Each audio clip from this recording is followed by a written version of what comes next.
Now, from Wish TV, this is The Zone Extra, presented by Franciscan Health Sports Medicine. Coming up tonight, the high school sports season is here. In the Coach's Corner, meet the man leading one of the state's top girls soccer programs.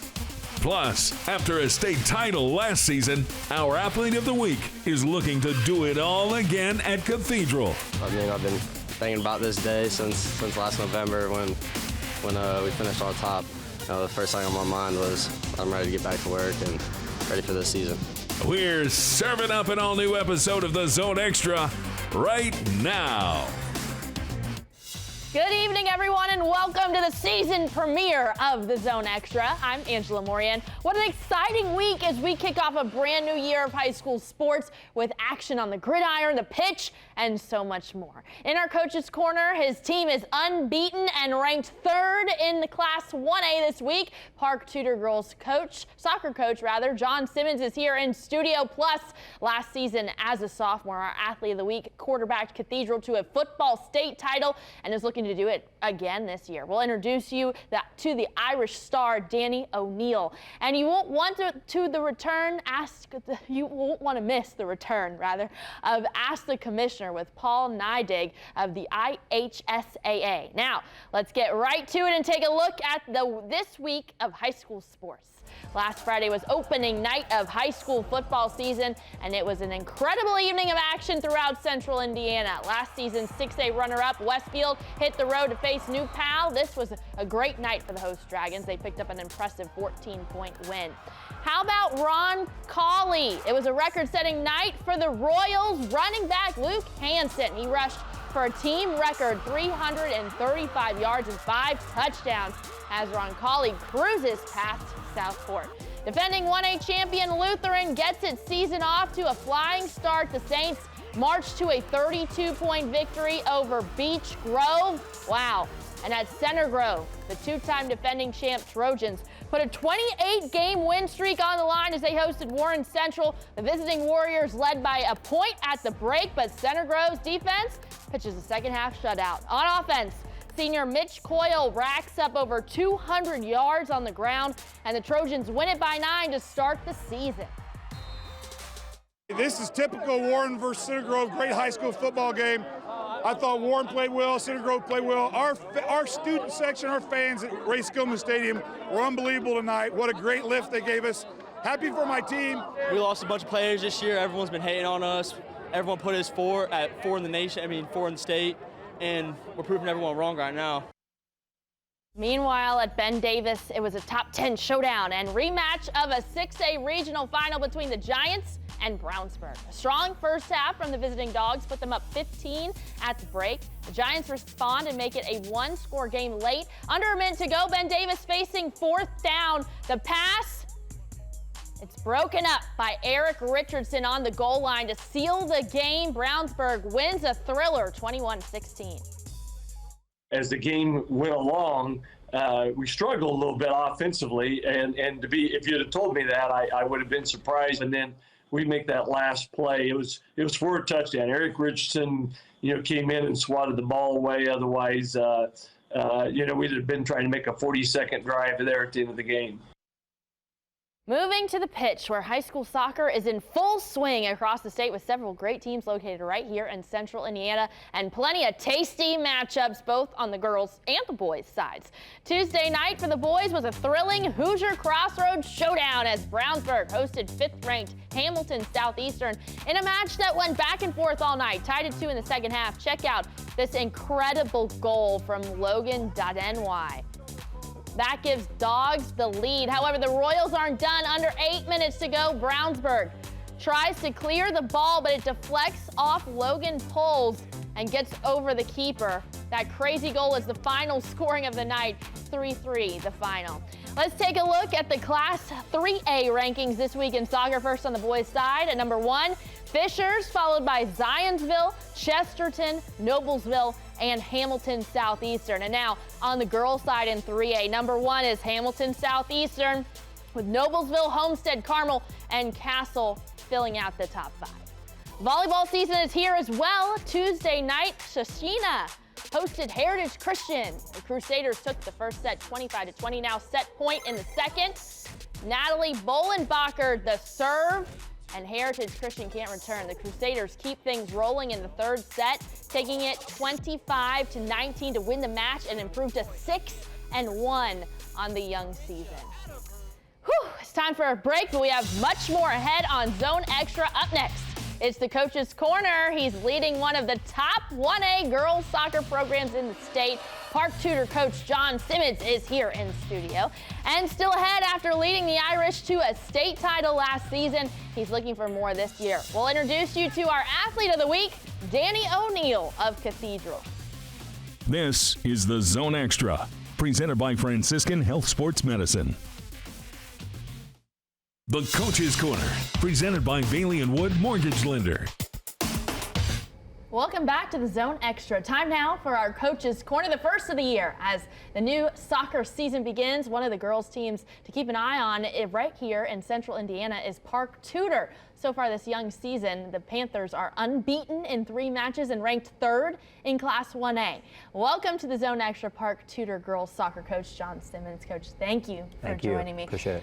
I don't know if good qualifies the start to your season. I would say great, unbeaten in 3 matches. What has been the secret for you guys so far this season? Yeah, it's been my 4th year, and I call them the ABCs, Avon, Brownsburg, and Chittard, every first week of the season for 4 years, and this is the first time we've come out of that with being unscathed with 2 wins and a tie, so I'm grateful. We graduated 250 goals last year. And so obviously our young players this year and our seniors have stepped up to fill the void. So I'm grateful for them. So, what do you believe the strongest aspects of your team this year are? I think that we graduated so many attacking players that our defense, our back line, our goalkeeper have proven to be our strongest point so far. We've played 4 games, given up 1 goal. So easily that's our strongest asset this year is our defense. You have over 40 girls in the program. You had to have 2 JV teams because there's so much interest. What has been the key to the growth of the soccer program at Park Tutor? Yeah, I took the program in 2019. We had 19 players. We had a JV and varsity team, so obviously girls are playing both. I think it was just establishing an identity, number 1, and number 2, trying to change the culture a little bit. Fortunate to have a great athletic director and staff at Park Tutor that's allowed us to do that. And I think also striving to be the best, not only 1A team, but let's go ahead and try to play into other classes and see what we can do, because that will make us better when it comes to the state tournament in 1A. And thank goodness for the teams in the upper classes that have allowed us to play them. It's made us a better team, and we're grateful. You talk about building an identity. How would you categorize the identity that you've built or maybe are still trying to build at Park Tutor? It was actually easy because it's a private school, obviously, but a very academic school. And so the kids are very driven. It's a no-cut policy at Park Tutor, but I find that kids that are driven academically are also driven in the sports world. So it was actually a pretty easy transition for me, and it's been a great 4 years. You mentioned 4 years. Why stay? What do you love about Park Tutor to stay 4 years? Again, I do like the fact that we don't cut players and we get to actually coach. But a great athletic director and his staff, faculty staff, and just the kids in general, it's a great landing spot for me. This isn't your first coaching experience either. You got a lot of experience coaching. Yeah. What do you love about it? So I've been a director of coaching at the club level for 25 years, and for me, the last 5 years have been girls. The first 25 were boys. I think I have 3 daughters, so it's very empowering to see young women and challenge them and achieve the goals that they try to achieve. So I really enjoy the female soccer side of it. That's awesome, Coach. You got 40 girls getting ready for a really good season coming up. They got a lot of good opponents coming up. What catches your eye with the upcoming schedule? Yeah, so next week we still haven't had a home game yet. Franklin Central is our first home game next Wednesday. We played them in Marion County last year, which led to a contract with them for a couple of years. And then as part of the Paul Logan North Central Invitational, That will be played actually at Park Tutor due to some construction at North Central. We're looking at a couple of a 3A team on Wednesday and a 1A team ranked on Friday. For me, what's unique about Park Tutor is the schedule that allows us to play 3A, 2A, 1A teams, but also ranked teams at all the levels to try to establish ourselves. You kind of mentioned that. How important is it for you to schedule those bigger teams, those really high-ranked teams, to grow your program? It is. We can play 1A teams, which is great for us, but playing ranked 2A and 3A teams actually helps us when it becomes tournament time.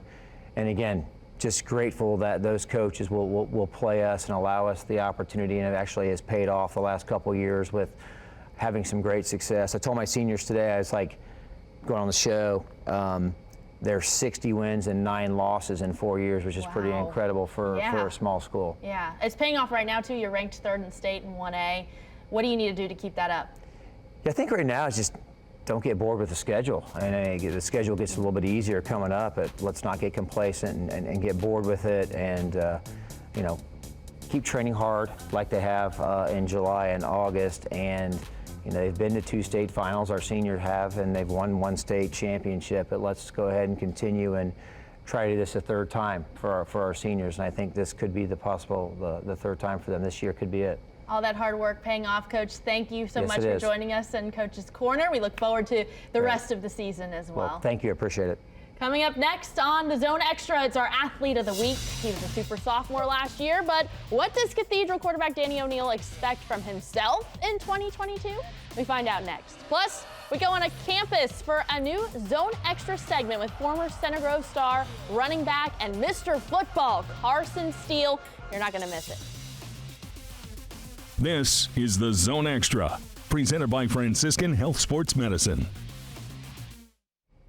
Welcome back to the Zone Extra. Last season, Cathedral won a 2nd straight Class 5A football title, and one of the key reasons behind that success in 2021 was quarterback Danny O'Neill. Last year, as a sophomore, O'Neill threw for nearly 3,000 yards and 33 touchdowns, while also adding 10 rushing touchdowns. In the 5A title game victory alone, he threw for 355 yards and 3 touchdowns. This year, Cathedral moves up to Class 6A, but the goals and expectation of success within the program remain the same. As he enters his junior season, where does O'Neill feel he has grown the most on the field? Just the leadership aspect. Another year older, another year in the system. Being a returning starter, some guys are going to be looking up to me, so knowing that, I just have to go out there, try my best every day, and take guys with me. Danny's learned a tremendous amount last year as a sophomore, did a great job at the quarterback position for us and leading the team. And now there's just a lot more on his shoulders. Now he's a 2nd-year starter. He's a veteran coming back, even though he's only a junior. So there is a lot on his shoulders, and it's going to, we're going to find out real early, how he responds to it. Everything's been a blessing so far. Just another thing that we can put our names to, and this team show how special we are, and to put our names in Cathedral's history books and the history books out in Lucas Oil for state. It's definitely my goal. I'm not going to settle for anything less. Cathedral looking for back-to-back state titles and back-to-back the zone banner wins also. We're keeping an eye on that. It's time for a break, but more still to come on the Zone Extra, including Ask the Commissioner Paul Neidig of the IHSAA. Plus, we give you our game plan for the Zone tomorrow night. This is the Zone Extra, presented by Franciscan Health Sports Medicine. Welcome back to the Zone Extra. Now it's time to go on campus, where each week we will catch up with a former Central Indiana high school athlete competing on the next level in college. Tonight we head to Ball State with former Center Grove Trojan Carson Steele. In high school, Steele rushed for nearly 6,000 yards, including over 1,600 yards and 31 touchdowns as a senior, where he won Mr. Football deservedly and led Center Grove to a state championship. At Ball State last year, Steele ran for almost 900 yards and 6 touchdowns as a true freshman. Carson is ready for year 2 with the Cardinals, but he says the adjustment from high school to college was a challenge.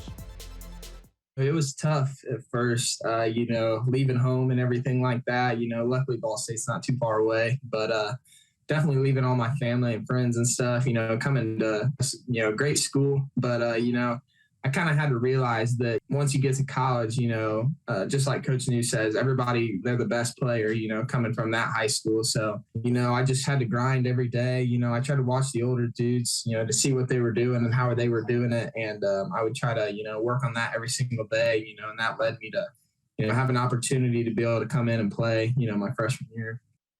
Ball State opens up the season against Tennessee. Moving on to one of our favorite parts of the show, Ask the Commissioner. Each week we take one of your questions to IHSAA Commissioner Paul Neidig and bring you his answer. Here's this week's question.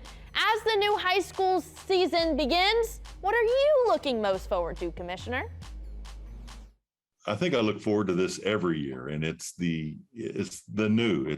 Students have been working hard all summer long with their coaches. They've been in a weight room. They've been running up and down football fields and been in the gyms trying to perfect their skills. And there's just a different level of excitement to go to a game and watch the student body in the stands cheering loud. And it's just the enthusiasm around an education-based system at their local high school.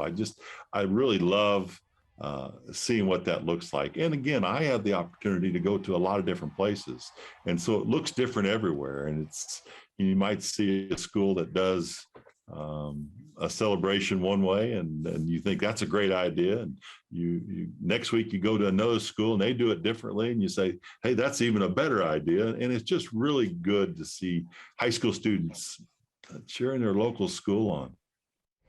Thanks again to the Commissioner for joining us. Here is how you can submit your questions. Send us a tweet using the hashtags #TheZoneExtra and #AskTheCommish, and your question could be used for a future show. One of our favorite parts of covering high school sports is the passion of both the players and the fans in the stands. The school spirit we see is incredible everywhere we go, and each fall we award this prestigious zone banner to the school with the best spirit. This is it looks nice, huh? The Zone Championship banner presented by Crew Car Wash. We are giving this huge banner to the school that is in the zone and has the best school spirit. Who is it going to be for 2022? And who is going to be the champs for 2022 and claim the undisputed Top Spirit Award? This awesome banner you can hang in your school at the end of the season. We will find out in November who wins. Now it's time to take a look at our play of the week. Each week we feature one of the top high school sport plays in Central Indiana. Plus we want to get you involved. We will tell you how your video can be featured on a future show. But first, here is this week's top play. Pike, Zionsville, double overtime. Eagles have the ball. Eugene Hilton Jr. Yeah, catch that name. Catch for the game-winning touchdown. That's right, it's T.Y. Hilton's son taking after dad with a big catch. Our crews covering high school sports see a lot of great action, but we want to see your best plays every week too. Your video could be featured on a future edition of the Zone Extra as our play of the week. Here's what you have to do. Tweet us the video of the great catch from a great play, great run, whatever, from a high school sporting event using the hashtag #TheZoneExtra. Tune in on Thursday night to see if your submission becomes our play of the week. And is your local home for high school sports coming up tomorrow night. A fun one at Mooresville. The Pioneers host Danville. You can see all the action live on MyNDTV 23 tomorrow starting at 7 with Greg Rakestraw on the call. And it's a big night of high school football action all across Central Indiana as we get ready for week 2 of action on the gridiron. AC will be live from Mooresville tomorrow for all the fun of the Zone tailgate. And then starting at 11:08 p.m., we will have highlights from 21 games in the Zone. Let's take a look at some of the other games we'll be covering tomorrow on the Zone. Cathedral at Brownsburg, Carmel at Center Grove, Decatur Central at New Palestine, Lawrence Central at Westfield, and Ben Davis at Avon. I'm expecting a big crowd out for all these games, especially those wanting to win that Zone banner. It's going to be a good week, praying for good weather. But that's going to do it for the Zone Extra tonight. Thank you so much for watching. Be sure to tune in again next Thursday night for a brand new episode. We'll see you tomorrow night at 11:08.